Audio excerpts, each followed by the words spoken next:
আপনি কি জানেন ওডিসি গল্পের রাজা ওডিসিয়াসের পরিণতি কি হয়েছিল? সিনেমায় যে পরিণতি দেখানো হয়েছে সেই পরিণতির কথা বলছি না, তার পরেরও গল্প ছিল। তার পরিণতি নিয়ে লেখা কাব্যটি হারিয়ে গেছে কালের গর্ভে, তবে হারিয়ে যায়নি সেই গল্পটি। কি সেই গল্প? প্রায় 3000 বছর আগে লেখা হোমারের বিখ্যাত মহাকাব্য দি ওডিসি অবলম্বনে নির্মিত ক্রিস্টোফার নোলানের সিনেমাটি মুক্তি পাওয়ার পরপরই ব্যাপক আলোচনা শুরু হয়েছে। ভাবলাম আমরাও কিছু বলি। ট্রোজান যুদ্ধ শেষে রাজা ওডিসিয়াসের নিজ রাজ্যে ফিরে আসার গল্প ওডিসি। কিন্তু দীর্ঘ দুঃসাহসিক অভিযানের পর রাজা যখন দেশে ফিরলেন তখন কি ঘটেছিল? কেমন ছিল ওডিসিয়াসের জীবনের শেষ পর্ব?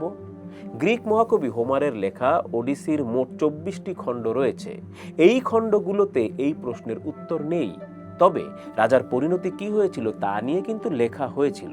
তাহলে পরের পর্বটি কালের গর্ভে হারিয়ে গেছে। সেই খণ্ডটির নাম ছিল দি টেলেগনি। সেই অধ্যায়ে রাজা ওডিসিয়াসের জীবনের এক ট্রাজিক এবং বিস্ময়কর সমাপ্তি ফুটে উঠেছে। ওডিসি যেখানে শেষ সেখান থেকেই মূলত শুরু হয় দি টেলেগনির গল্প।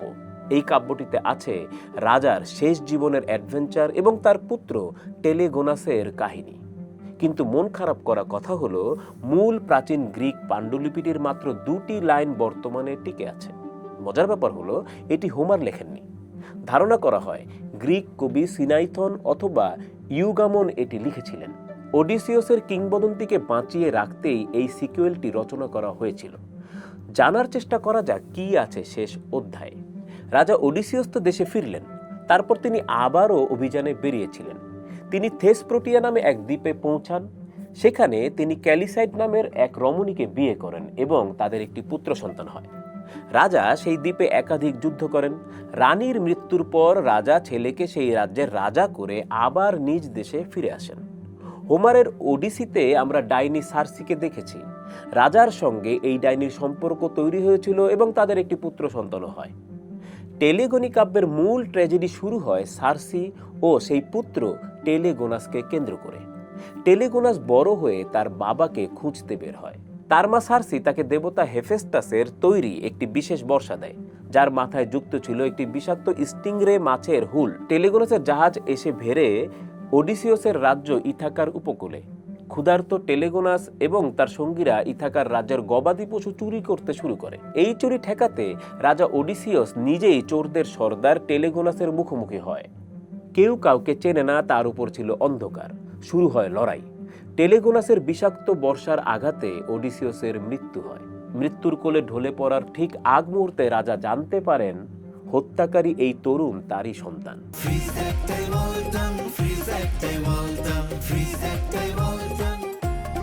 এই টেলেগোনাসের নাম থেকেই কাব্যের নাম হয় টেলেগনি। তারপর ওডিসিয়াসের মৃত্যুর পর তার মরদেহ নিয়ে টেলেগোনাস ওডিসিয়াসের স্ত্রী পেনেলোপি ও তার বড় ছেলে টেলেমেকাস ডাইনি সার্সির দ্বীপে যায়। সার্সি জীবিত সবাইকে অমরত্ব দান করে। শেষে টেলেগোনাস বিয়ে করে তার সৎমা পেনেলোপিকে, আর ওডিসিয়াসের বড় ছেলে টেলেমেকাস বিয়ে করে ডাইনি সার্সিকে। তখনও এখনো অনেকে ওডিসির মূল কাহিনীর সঙ্গে এই কাহিনীকে মেলাতে পারেন না। অনেকে দি টেলিগনিকে একটি ফ্যান ফিকশন হিসেবে দেখেন। স্টার ওয়ার্স, ডিসি বা মার্ভেল ফ্র্যাঞ্চাইজিতে যেমন মূল স্রষ্টার চলে যাওয়ার পরও বছরের পর বছর নতুন গল্প তৈরি হতে থাকে, টেলিগনিও ছিল অনেকটা সেরকম। গল্প বলছে কিন্তু বলা হলো না কিভাবে টেলিগনির গল্পটা জানা গেল।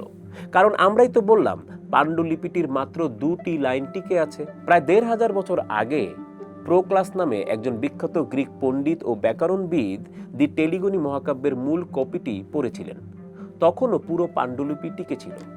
তিনি টেলিগনি সহ সে সময়ের গ্রিক পৌরাণিক মহাকাব্যগুলোর মূল কাহিনীর একটি বিশদ গদ্য সারসংক্ষেপ লিখে রেখেছিলেন। তার লেখা সেই বইটির নাম ক্রিস্টোম্যাথি।